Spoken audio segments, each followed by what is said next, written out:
Joining us right now is our buddy, my longtime colleague from the NFL Network and NFL Media Group, who then moved on to greener CBS sports pastures, and he is the insider for the NFL Today on CBS. He's my buddy Jason Canfora. How are you, Jason? What's going on, homie? Well, you tell me. What's the latest in the 2020 playing season and how it might be somewhat threatened by COVID-19? What's going on? Yeah, well, I mean, you guys were just talking about 8 baseball games today, and I guess the French Open is going on right now, and we've got golf majors that will be going on through the fall and winter, and, you know, that this term, the new normal, right? And what does that mean, and how are all these different sports entities affected? And look, but nothing short of a miracle. The numbers in the NFL in terms of the COVID reserve list, and we entered week 3 with 1 player in the entire league through 3 weeks who'd been placed on it. Maintaining those numbers would seem to be statistically improbable, if not impossible, and we're now at a point where the Titans have an issue. And we'll see what the numbers look like moving forward, and obviously they're doing everything in their power to keep the number of cases as low as possible. But in the interim, you know, the league and the PA have to sort of make contingencies. So, you know, at a time when have all these different sports things going on, as I just mentioned, you know, a Tuesday night game, a Wednesday night game, like, does that really seem all that odd, you know, considering everything else that we've watched in the sports landscape, considering, you know, an NBA season continued in one location in Orlando and then an entire playoff played down there, and you know, the NHL and Edmonton and Toronto. So, yeah, everybody's got to adapt. Everybody's got to remain malleable, and everybody's got to try to do their part. You know, to abide by all these regulations or protocols and try to keep the numbers down. But there were always going to be positive tests and outbreaks to some degree. I mean, again, just think about how much humanity is involved in the average workday, in the average NFL training facility. And so now we'll see. You know, we'll see how things look day by day and what makes the most sense and whether they could play Monday or Tuesday or whatever else. But also bear in mind, these stadiums aren't being used for anything else. You're not dealing with sponsors. You're not dealing with fans. You're not having to refund tickets by and large. Yes, there's a few places that they're playing to a very small number, but not, you know, not involving this game. So to play a game on a Tuesday or a Wednesday or in the middle of a day, in the middle of a week, if you had to, and then the next week have those teams do it again, because again, like, there's no Taylor Swift concert, there's no tractor pull. You really kind of are able to have a degree of flexibility from a planning and scheduling standpoint, unlike anything we've seen. Jason Canfora here on the Rich Eisen Show. So then there's 2 questions.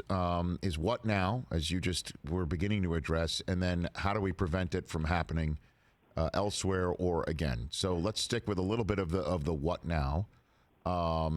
And on that front, I guess they're just looking at positive tests. That's what they're going to wait to see, and then how long? And trying to see is this something that emanated from our building or emanated from a bus that we were all on together, or not all of us, because now it's multiple buses, right? Because you've got one guy per row, and was it on a plane? You know, was it at the hotel?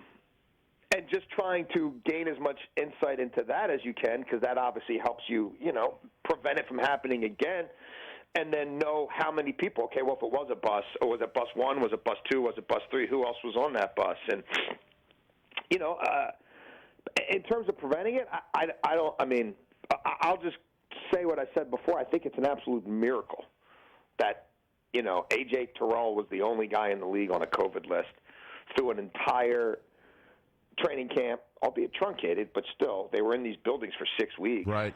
And then through 3 weeks of play. But just the numbers of what's going on in this country and what's going on in many of these communities where these guys go home and their kids are in school and some of their wives work, and you could follow every tenet of the law. Like here in Baltimore, you know, Bradley Bozeman, their starting left guard, has a foundation. They're getting out 21,000 meals at a church every other Tuesday. He and his wife, Nikki, have never been there to actually take part in it because they're not allowed to be around more than 10 people, So they've got these Zoom robots that the Ravens send down there, and as the people are picking up their meals, they've got Brad and Nikki on either side on a screen. But, they're not leaving their house just because, everybody's trying to – everybody's can do the right thing, but society isn't in a bubble, and they're not in a bubble, and it's inevitable that things are going to come up. No doubt about it, Jason. But go to Target, even with a mask on or whatever. I'm sure you saw, though, what is the league going to do about, and again, it's so difficult to bring this up because it is and it was a charitable venture. I'm sure you saw many of the Las Vegas Raiders out and about, Waller masked up, others not, at an event for him. I mean, what does the league do about that, Jason? They come down hard. I think part of the reason you haven't heard about the Raiders and the personnel who were in the locker room who didn't have the proper clearance, weren't in the tier that you need to be in a locker room. And then this, I suspect that the league will come down heavy. I mean, they sent the memo today saying repeat offenders are subject to suspension and loss of draft pick. I reported on the NFL Today Sunday morning that's where the league was. And that if the fines aren't working, then we'll find other ways to get your attention. I mean, they haven't had this discussion formally yet, but talking to individuals in the league office, could not wearing a mask at some point become a 15-yard fine on the spot? I mean, they're not there now, but if this continues, there'll at least be discussions about how do we get people's attention. And if the money's not enough, then we'll try taking you off the sidelines for a week, or we'll take away one of your draft picks. And if that's not enough, then maybe it's got to be 15 yards. Maybe then you'll see coaches wrapped up like mummies on the sidelines. I don't know. And again, is the face mask on the sideline for those 3 hours the end-all and be-all? I get it for the people who would say no, but I also know that they made promises to mayors and governors in a lot of these cities to be able to get this many people together, not even including fans, but the 500 or 600 people it takes to get the game on, to bring them together. We promised they're all going to wear face masks. Hey, NFLPA, we're in this together. We collectively bargained. Yeah, our coaches and our staff are going to wear the face mask. When you're not wearing a face mask, the league made promises. The league made assurances, collectively bargained and otherwise. They don't like to see them broken for the whole world to see for, 3 hours every Sunday. Jason La Canfora of CBS Sports here on the Rich Eisen Show. In the couple minutes I have left with you, let us go talk some football. You mentioned Baltimore. You've got a radio show that you do there every single day. What do we take out of the Monday night loss to Kansas City, where once again a halftime deficit was not overcome, and that this offense, you put enough games together that do we glean that this offense and quarterback has trouble when they're down by more than one score, Jason? I mean, that's certainly not the ideal scenario for them. There's no doubt about that, and they haven't collectively figured out a way to deal with it. Now, if you dig down on each of these games and you kind of watch them again, or you look back through the playbooks, they're often their own worst enemy. I mean, they run 6 times for 60 yards on the opening drive. It's 1st and 15 in the red zone. Pass, chip shot, field goal. Next drive, pass. Next, Duvernay, touchdown to the house, 13-10. Defense has been on the field all day. What do you think they'll do? Wrong. Pass. 6 carries, 60 yards. Lamar, 2 for 35.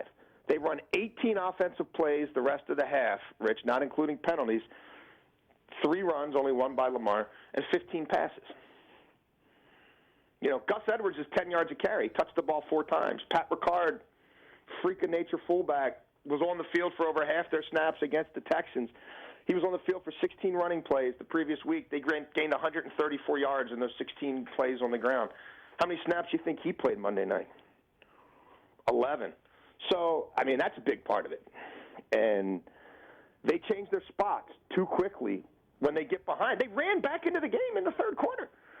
And then it's they get it to be a one-score game again, and the defense just has no answers for Mahomes. But They stopped running the ball early on the Chargers and didn't use heavy personnel in the playoff loss. They went empty set in a one-score game to start the second quarter and the second half against the Titans. No fullback, no jumbo packages. Didn't work so well. And they did it in Arrowhead last year, and they did it again last night. I hear you, Jason, but I mean, it seems to me, and again, I'm not there like you are before you go national. It seems to me that there is no, I guess, dependable receiving threat for Lamar that's going to make a play for him and catch the ball for him. That there's no DeAndre, like, look, there's not everyone has a DeAndre Hopkins, but there's nobody that's just going to definitely get open when they need to. And that there's nobody who's going to make that play. Andrews might be the closest they have to somebody like that. Well, Hollywood Brown has to be that guy. Right. They took him in the first round. Last year he played at about 70%, had the plate in his foot. He's not on a pitch count this year. He and Lamar live close to each other in South Florida. They were throwing the ball around literally the entire pandemic. He was working out with Antonio, his cousin. He put on 20 pounds of muscle. I mean, he's jacked up. He's still as fast as ever. He showed up a little bit in the first game against the Browns, but not much since, and that's a problem. Andrews has had 2 bad drops in that game. Somebody else has to emerge. Boykin's a blocking wide receiver. It's not going to be him. They took Devin Duvernay in the 3rd round. He has elite speed. He took that kick to the house. He only played 7 reps on offense, caught 1 ball. I expect that to change. They need him in the slot to be a force. Willie Snead's a nice NFL receiver. Nobody's worried about Willie Snead beating them. There has to be another option that develops. If it's not internally, then maybe that's through free agency or a trade. But they took a couple of receivers in this draft, and they're hoping that over the course of the season they emerge. Last one for you, Jason. We're already talking about hot seats. The Jets on Thursday Night Football, 0-3. Here's a kid who's never started, coming out of Boise State, who's never had a player start in the NFL. Short week, on the road for Denver. Jets lose this one to go 0-4. Is it possible the Jets, for the first time under the Johnson administration, make a change midstream? What do you got for me? It's possible. Yeah, I mean, it's possible. I mean, the reality there is I don't see them returning as presently constituted in 2021 under any circumstances. That's one way to put it. Is Woody back from the UK in the middle of November or December? I don't know. That's possible. What's going on there is untenable, and their ownership regime has not been marked by a lot of success, and they haven't really done a lot of things that you would lend you to believe that they're going to be cohesive and together, and there's always been tension. So I would expect more of the same. I don't believe, from what I've heard, that it's, there's some stuff going around about he loses this game, they're absolutely going to fire him the next day. I have not heard that, but I mean, you just set the game up. I mean, if you can't beat this team, who can you beat? Well, then what about what's Arthur Blank's patience level after watching Atlanta come out and still have this blowing lead bugaboo they can't get rid of? I mean, that's another one where there's no way that this is going to be the same thing. They can't just roll the balls out there again in 2021 and say we've fixed it now. But this has been an inelastic relationship, right? I mean, there's numerous times where if you just looked at this as a non-emotional, non-sentimental, non-human relationship and just looked at the results, your mind would have said, hey, we got to go in a different direction. Like, hey, I mean, now we're 2-9 in September the last 3 years. Like, I've seen this movie before. But that same rational decision was there for him to make it the bye week last year, and he didn't make it. And he didn't make it again after the season. So that's another one where at some point it will happen. At some point he'll talk to a confidant, or he'll go to bed one night and he'll wake up in the morning and say, I can't do Groundhog Day anymore. But it obviously wasn't this Monday. It wasn't today. Right. And that was another epic debacle, finding ways to lose.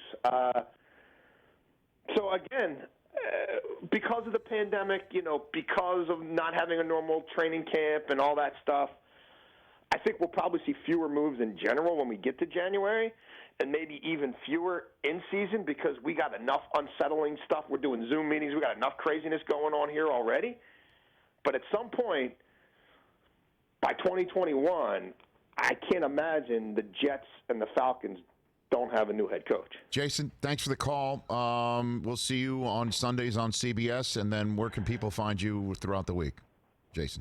They can find me on the radio.com app if you want to check out Inside Access on 105.7 The Fan in Baltimore from 2 to 6, and you can find me on the CBS Sports Network and pretty much daily on CBS Sports HQ. So you're the man, Jason. I'm around. Thanks, brother. Appreciate you. Right back at you. That's Jason La Canfora. Hey, you watched all the way to the end. Thanks for that. Watch more right here.